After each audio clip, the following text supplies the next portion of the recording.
Very good morning to all. In this lecture, we will discuss the third application of Gauss law, that is to find electric field intensity due to charge infinite plane sheet. तर पहा, first we will discuss the statement of Gauss law. हा close surface असेल तर या सरफेसमध्ये असणारा charge Q in, त्यानंतर electric flux passing through this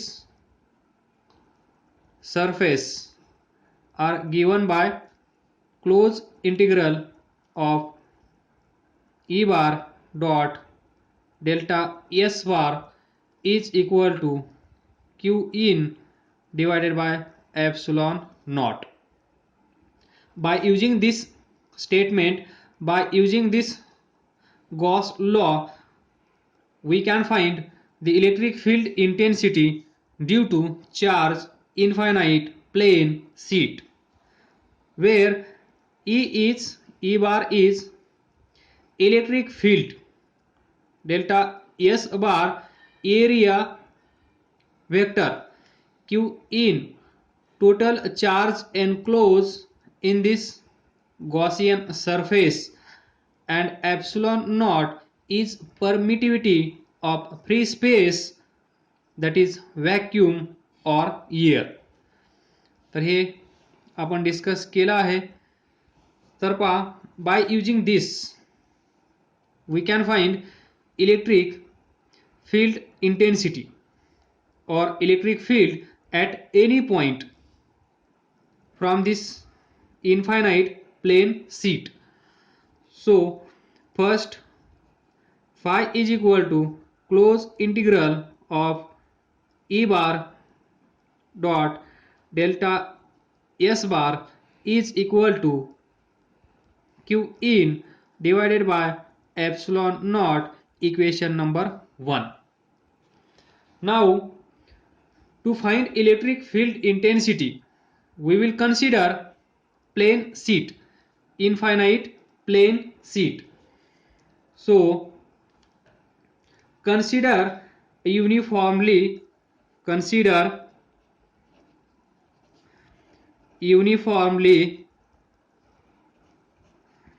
charged infinite plane sheet with surface charge density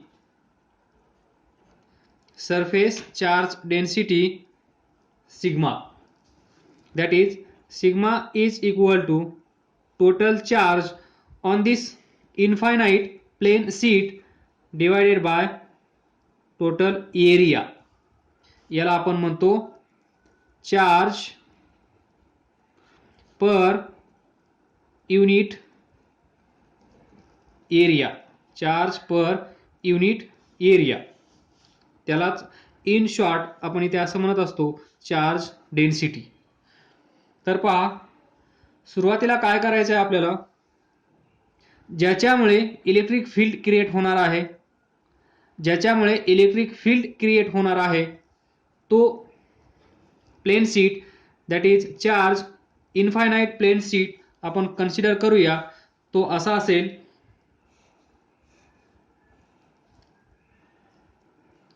plus plus plus plus हा charge,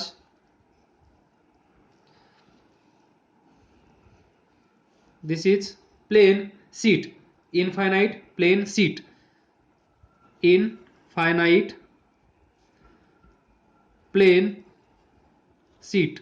which is charge आणि charge कसा आहे सिग्मा, म्हणजे पर युनिट एरिया.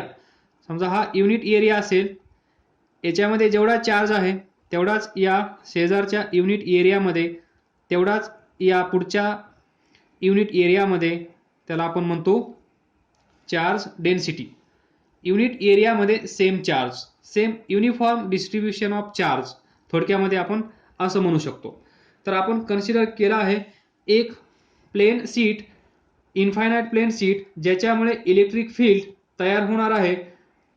ते होईल इथे इथे इथे इथे. त्यापैकी एक पॉईंट आपण कन्सिडर करूया आणि त्या पॉइंटला इलेक्ट्रिक फील्ड किती असतं हे फाइंड करण्याचा प्रयत्न करूया.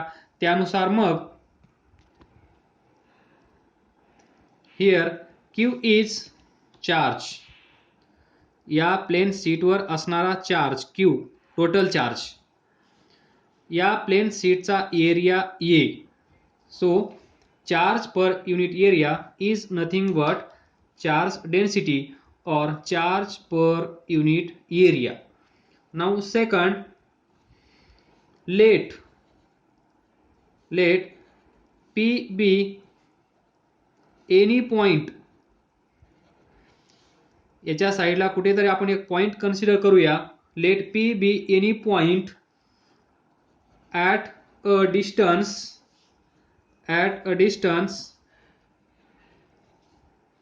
r from plane sheet and let E be electric field at this point. म्हणजे हे कसं असेल, हा जो सरफेस आपण कन्सिडर केला आहे प्लेन शीट, दिस, हा प्लस चार्ज, तर याच्या या साईडला इथे एक आपण पॉइंट कन्सिडर करणार ॲट डिस्टन्स आर. या प्लेन शीट पासून हा पॉइंट किती दूर आहे, ॲट डिस्टन्स आर. या पॉइंटला आपल्याला काय करायचं आहे, इलेक्ट्रिक फील्ड फाइंड करायचं आहे. आणि ते इलेक्ट्रिक फील्ड किती असेल, E is equal to question mark. Then to find this electric field at this point due to this charge infinite plane sheet. या प्लेन शीटमुळे इथे काहीतरी इलेक्ट्रिक फील्ड तयार होत असेल. ते इलेक्ट्रिक फील्ड फाइंड करण्यासाठी आपल्याला गरज असते ती कोणाची, क्वेश्चन मार्क. लवकर सांगा. हे तिसरं लेक्चर आहे, सेम प्रोसिजर आपण फॉलो करत आहोत. तर या पॉइंटला इलेक्ट्रिक फील्ड इंटेन्सिटी फाइंड करण्यासाठी आपल्याला कुणाची गरज असते, या प्लेन शीटमुळे, infinite plane sheet, charge infinite plane शीटमुळे या पॉइंटला इलेक्ट्रिक फील्ड तयार होणार आहे हे आपल्याला माहित आहे. पण ते इलेक्ट्रिक फील्ड किती आहे हे आपल्याला माहित नाही. तर ते किती आहे हे माहित करून घेण्यासाठी आपल्याला कुणाची गरज आहे, सांगा, विचार करा. To find E at P, to find E at P we need Gaussian surface. आठवलं, Gaussian surface शिवाय आपण पुढे जाऊ शकत नाही. Now we will consider this Gaussian surface around this point P. हा जो पॉइंट आहे या पॉइंटच्या साईडला आपण एक गॉसियन सरफेस सिलेक्ट करूया, ड्रॉ करूया. दॅट इज, हा जो पॉइंट आहे या पॉइंटच्या साईडला हा surface which is parallel to this plane. Now Gaussian surface around point P in the form of cylinder having cross sectional area, याचा cross sectional area A and length 2r. तर पहा हा कसा असेल, length 2r with its axis perpendicular to this plane sheet. तर हा जो point आहे हा पॉइंट सेंटरला येईल असा इथे एक सरफेस आपण ड्रॉ केला आहे. त्याचा क्रॉस सेक्शनल एरिया किती आहे, ए, तर हा असाच एक्सटेंड करायचा इकडे, हा असाच इकडे एक्सटेंड करायचा दिस, त्यानंतर तो असाच इकडे बाहेर निघेल,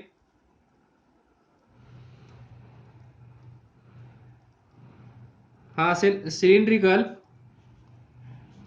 गॉसियन सरफेस. अलग लक्षात. हा जो प्लेन सीट होता, या प्लेन सीटच्या उजव्या साईडला आपण एक पॉइंट पी कन्सिडर केला, त्या पॉइंटला सेंटरला येईल असा एक क्रॉस सेक्शनल एरियाचा सरफेस आपण ड्रॉ केला आणि तो सरफेस असाच एक्सटेंड या प्लेन सीटवर केला. म्हणजेच इथे हा जो प्लेन सीट आहे, इथे तुम्ही काहीतरी असा सर्क्युलर सरफेस याला पॅरलली पकडा आणि तो इकडे घेऊन या. तर ही जी पाथ असेल, path travelled by this surface is cylindrical path, तो असाच या प्लेन सीट मधून निघून इकडे येईल. तर या साईडला डिस्टन्स असेल r, या साईडला डिस्टन्स असेल r, या साईडला r, या साईडला r, तर total length of this Gaussian surface is 2r. अशा प्रकारे आपल्याला गॉसियन सरफेस इथे सिलेक्ट करावा लागेल. So we have considered this Gaussian surface around this point P in the form of cylindrical shape, cylindrical surface having its area, cross sectional area A. अलग लक्षात. Now we can consider Gaussian surface around point P in the form of cylinder, this cylinder, complete cylinder, या point पासून या point पर्यंत हा surface लक्षात ठेवा. हा टोटल क्लोज आहे. हा जो सरफेस आहे सिलेंड्रिकल सरफेस, हा टोटल क्लोज आहे. इथे एक सरफेस असेल, इथे एक सरफेस असेल आणि हा कर्व सरफेस, ते नंतर मी दाखवेन तुम्हाला, of cylinder having cross sectional area A and length 2r. या सिलेंडरची लेंथ किती आहे? 2r. विथ ओरिएंटेशन पहा, विथ इट्स ॲक्सिस, या सिलेंडरची ॲक्सिस या प्लेनला कशी आहे? Perpendicular. So with its axis perpendicular to plane sheet. अशा प्रकारे गॉसियन सरफेस आपण सिलेक्ट केला आहे. तर तो व्यवस्थित दाखवण्याचा प्रयत्न करतो मी ते तुम्हाला. हा infinite plane seat plus plus plus plus plus plus हे चार्ज, त्यानंतर हा सिलेंड्रिकल सरफेस, हा पॉइंट P इथे असेल, हा पॉइंट याच्या सेंटरला येईल असा. हा जो सरफेस आहे याचा area, cross sectional area A इकडे किती असेल मग क्रॉस सेक्शनल एरिया A. या पॉइंटला आपण P म्हणलं तर या पॉइंटला आपण P डॅश म्हणूया. अपोजिट साईडला तोच पॉइंट आहे. हे डिस्टन्स पहा, हे डिस्टन्स r असेल, तर या साईडला पण डिस्टन्स r आहे. अशा प्रकारे आपण एक गॉसियन सरफेस, आरामात हे लेक्चर पहा. गॉसियन सरफेस, हा पण गॉसियन सरफेस. तर इथे लक्ष द्या, हा जो P पॉइंट आहे, हा P पॉइंट या साईडला, या प्लेन सीटच्या उजव्या साईडला r डिस्टन्सवर आहे. P डॅश या प्लेन सीटच्या डाव्या साईडला r डिस्टन्सवर आहे. अशाच प्रकारे याची अरेंजमेंट आपल्याला करायची आहे. या साईडला कमी, या साईडला जास्त, किंवा या साईडला कमी या साईडला जास्त हा सिलेंड्रिकल गॉसियन सरफेस दिसला नाही पाहिजे. तुम्हाला सिमेट्री मेंटेन करायची आहे. व्हॉट? सिमेट्री. कारण हे आपण हे जे ॲप्लिकेशन्स आहेत गॉस लॉचे हे आपण कोणत्या बेसिसवर एक्सप्लेन करत आहोत? By symmetry. अदरवाईज टोटल हे जे इलेक्ट्रिक फील्ड असेल हे जे फॉर्म्युले आहेत ते फेल होतील. त्यामुळे आपल्याला सिमेट्री मेंटेन करायची आहे हे लक्षात ठेवा. म्हणून या प्लेनच्या या साईडला आर डिस्टन्स, या प्लेनच्या या साईडला आर डिस्टन्स, याच डिस्टन्सवर हे दोन पॉइंट आपण कन्सिडर केले आहेत. आणि बाय द सिमेट्री जे आपण आता डिस्कस केलं, by the symmetry we can say that, या सिमेट्री नुसार आपण सांगू शकतो या पॉइंटला जे इलेक्ट्रिक फील्ड असेल ई बार तेच इलेक्ट्रिक फील्ड या पॉइंटला असेल ई बार. कारण या प्लेन शीट पासून हा पॉइंट उजव्या साईडला जेवढ्या डिस्टन्सवर आहे तेवढ्याच डिस्टन्सवर हा पॉइंट आहे. जर या प्लेन शीटमुळे आर डिस्टन्सवर ई इलेक्ट्रिक फील्ड क्रिएट होत असेल तर या साईडला या प्लेनच्या डाव्या साईडला तेवढ्याच डिस्टन्सवर तेवढंच इलेक्ट्रिक फील्ड तयार झालं पाहिजे बाय सिमेट्री. म्हणून आपण या साईडला आर डिस्टन्स कन्सिडर केलं आणि या साईडला आपण आरच डिस्टन्स कन्सिडर केलं. हे लक्षात ठेवा. बाय सिमेट्री प्रत्येक पॉइंट लिहून घ्या. By symmetry we can say that the electric field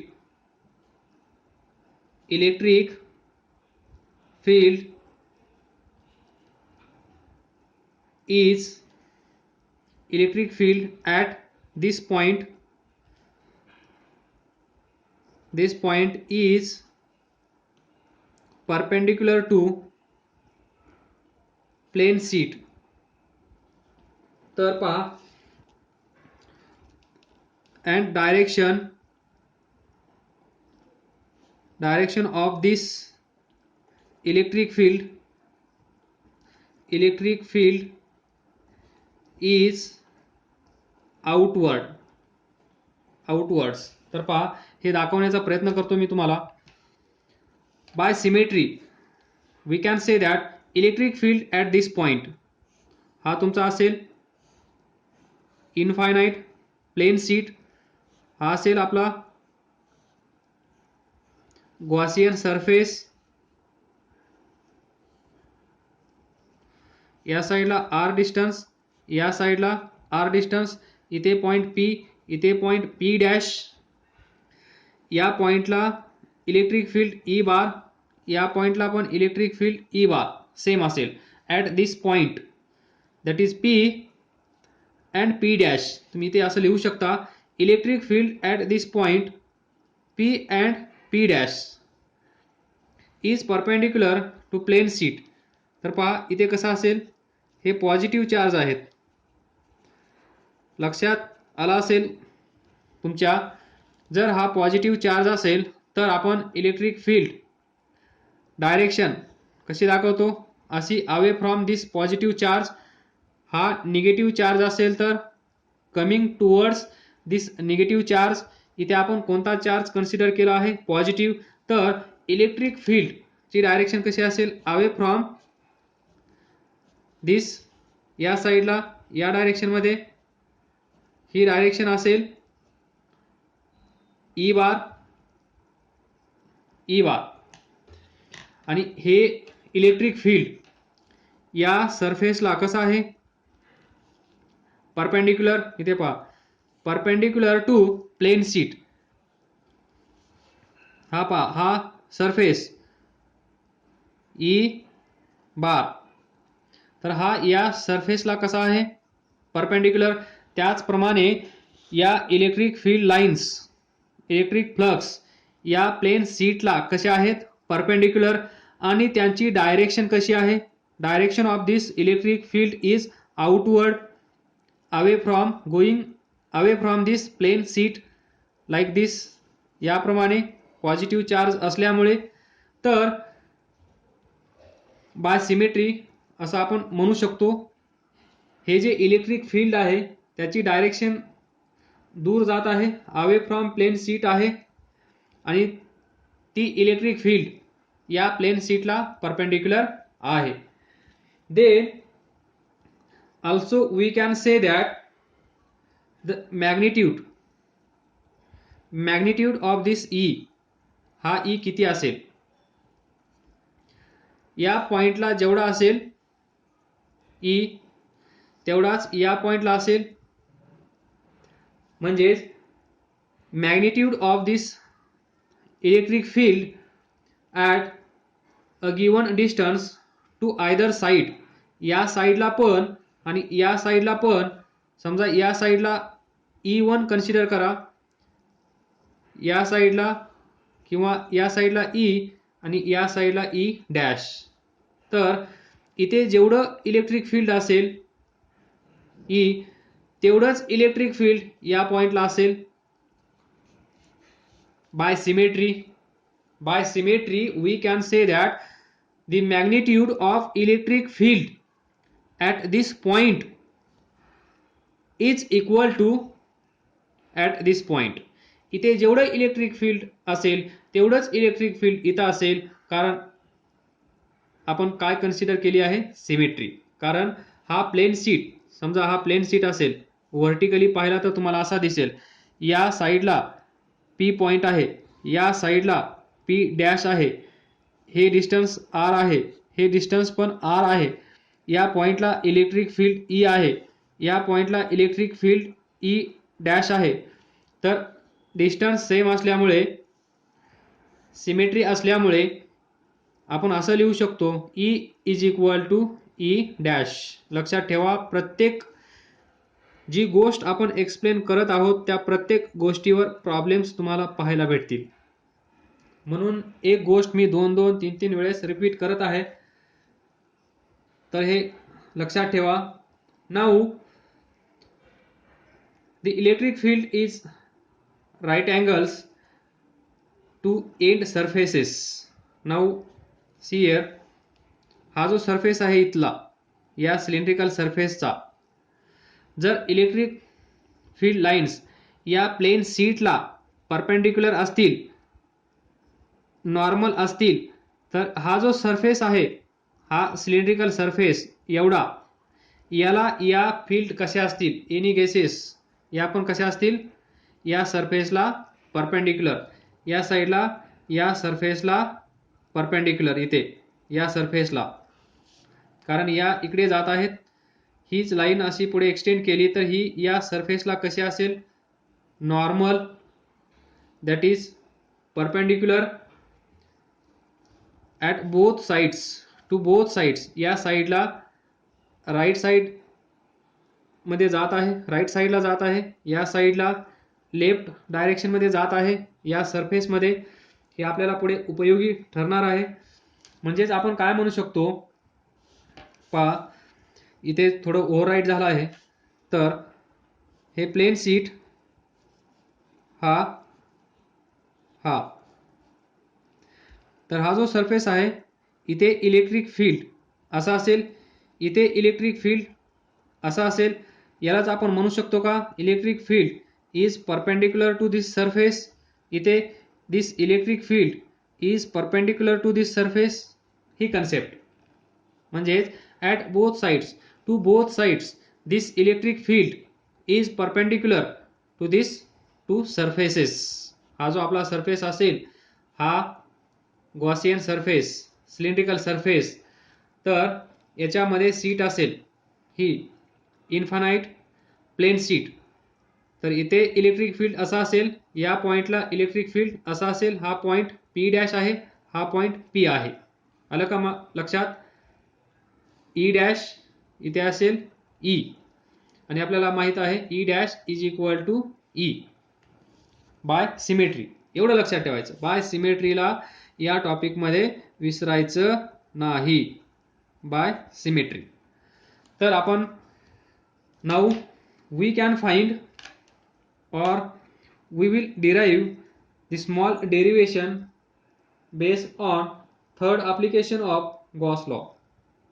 तर त्याच्यासाठी आपल्याला एक प्लेन शीट कन्सिडर करावं लागेल, बिग, इनफायनाइट. इनफायनाइटचा अर्थ लक्षात आहे? इनफायनाइट म्हणजे धरती पासून आकाशापर्यंत एवढं मोठं सीट नाही. ते सीट नॉर्मली आपण पाहू शकतो, आपण ते उचलू शकतो, आपण एक्सपिरियन्स करू शकतो, असं ते असेल. फक्त हा जो पॉइंट असेल, जस्ट हा जो सरफेस असेल, या सरफेसच्या जस्ट आउटसाइड हे डिस्टन्स म्हणजेच समजा हा प्लेन असेल, या प्लेनच्या या साईडला हा, तर हे डिस्टन्स पहा, आणि हा प्लेन असेल एवढा, आणि हा पॉइंट असेल, तर हे डिस्टन्स, हे छोटासा distance in comparison with this height of this plain seat कसा असेल? खूप छोटा असेल. मग हा खूप छोटा असेल तर याच्यासाठी हे डिस्टन्स कसा असेल? खूप मोठा असेल. खूप मोठं म्हणून आपण त्याला म्हणतो इनफायनाइट. नाहीतर तुम्ही म्हणाल इनफायनाइट म्हणजे आपल्या क्लासपासून ते आकाशापर्यंत पोहोचलेलं, असं काही नाहीये. एवढं सीट तयार करणं मुश्किल आहे, होणार नाही. डोंट वरी अबाउट दिस, आणि टेन्शन पण घेऊ नका. नाऊ आपण आपलं काम करूया. तर कन्सिडर करा प्लेन सीट व्यवस्थित, जसं तुम्हाला समजेल. हा असेल प्लेन सीट, व्यवस्थित आला नाही तर हा सिलेंड्रिकल सरफेस, सिलेंड्रिकल शेपचा या सेंटरला असेल इथे P, या सेंटरला इथे असेल P डॅश, नंतर हे डिस्टन्स R, हे डिस्टन्स R. तर याच्यावर चार्ज जो असेल तो कसा असेल? प्लस, रांगोळी काढायला आवडते ना तुम्हाला? तशीच रांगोळी याच्यावर काढा, छान दिसला पाहिजे. This is plane sheet, plane sheet, infinite plane sheet. आणि हा गॉसियन सरफेस, गॉसियन सरफेस. तर आपल्याला काय करायचं असतं? हे डिस्टन्स R घेतलं, या साईडला P पॉइंट घेतला, तर क्वेश्चन काय असेल आपल्याकडे? To find E at P. या क्वेश्चनचा आन्सर आपल्याला द्यायचा आहे, म्हणजेच डेरिव्हेशन आपल्याला भेटेल. To find E at this point by using Gauss law. तर मग गॉस लॉ लिहूया आपण. What is phi is equal to close integral E bar delta S bar dot product is equal to Q in divided by epsilon naught. Equation number 1. सर्वात अगोदर आपण काय solve करतो? ही side solve करतो आणि त्याला आपण इक्वेट करतो या साईड सोबत. तर मग आपण फाइंड करूया electric flux, where phi is electric flux passing through this Gaussian surface. तर गॉसियन सरफेस पहा कसा आहे? सिलेंड्रिकल. सिलेंड्रिकल म्हणल्यानंतर इथे एक सरफेस असेल, त्यानंतर इथे एक सरफेस असेल, आणि हा कर्व सरफेस. म्हणजे कन्सिडर करा याच्यातून जाणाऱ्या इलेक्ट्रिक फ्लक्स φ1, इथून जाणाऱ्या इलेक्ट्रिक फ्लक्स φ2, आणि हा जो कर्व सरफेस आहे याच्यातून जाणाऱ्या इलेक्ट्रिक फ्लक्स φ3. म्हणजे याच्यातून जाणाऱ्या इलेक्ट्रिक फ्लक्स आपल्याला फाइंड करावे लागतील, याच्यातून जाणाऱ्या इलेक्ट्रिक फ्लक्स आपल्याला फाइंड करावे लागतील. नंतर हा जो कर्व सरफेस आहे एवढा, याच्यातून जाणाऱ्या इलेक्ट्रिक फ्लक्स फाइंड करावे लागतील. या सर्वांना ॲड करावं लागेल आणि ते ॲड केल्यानंतर आपल्याला या राईट साईड सोबत कम्पेअर करावं लागेल. तर स्टेप बाय स्टेप आपण फाइंड करूया. सुरुवातीला आपण हा सरफेस घेऊया. हा तर टू फाइंड आपण कसं फाइंड करतो, या सरफेस मधून जाणाऱ्या इलेक्ट्रिक फ्लक्स, या सरफेस मधून जाणाऱ्या इलेक्ट्रिक फ्लक्स काय असतील, φ1 is equal to close integral E bar sorry D S bar, ते डी लिहा, डी एस बार. म्हणजे या पॉइंटला इलेक्ट्रिक फील्ड माहीत असलं पाहिजे आपल्याला. ते इलेक्ट्रिक फील्ड किती आहे, इथे पहा, going away from this plain seat. तर इथे कसं असेल, परपेंडिक्युलर, हे आपण डिस्कस पण केलं आहे. या सरफेसला इलेक्ट्रिक फील्ड ई बार कसा असेल, परपेंडिक्युलर. म्हणजे आपल्याला या सरफेसमध्ये याची व्हॅल्यू भेटली. त्यानंतर D S bar, D S बार हा सरफेस असा आहे, असा. तर याचा एरिया वेक्टर कसा असेल, असा, डी एस बार. तर हा जो एरिया आहे तो एरिया आहे डी एस. कारण आपण आता या एरियामध्ये परत छोटासा डी एस कन्सिडर करणार नाही, हाच एरिया छोटासा आहे. तर याच्यावरच आपण डायरेक्ट मॅथमॅटिक्स यूज करूया. डी एस हा सरफेस, कारण आपण काय करतो नेहमी, हा सरफेस असेल इथे छोटासा डी एस कन्सिडर करतो. नंतर या छोट्याशा डी एस मधून जाणाऱ्या इलेक्ट्रिक फ्लक्स फाइंड करतो. त्यानंतर इथे एक एरिया असेल, इथे एक एरिया असेल, इथे एक एरिया असेल, असं लॉजिक लावतो आणि इंटिग्रेशन टेक्निक यूज करून सर्वांना ॲड करतो. पण इथे आपण तसं करणार नाही, डायरेक्ट घेऊया. आता तुम्हाला समजत असेल आपण काय करत आहोत ते. हा एरिया डी एस आहे, या डी एस एरियाचा हा असेल, काय असेल, हा D S bar, D S bar that is area vector. तर पहा हे कसं सॉल्व करतो आपण, is equal to close integral E D S cos theta is magnitude, D एसचं मॅग्निट्यूड आणि या दोघांमधला अँगल कॉस थीटा. तर मला सांगा या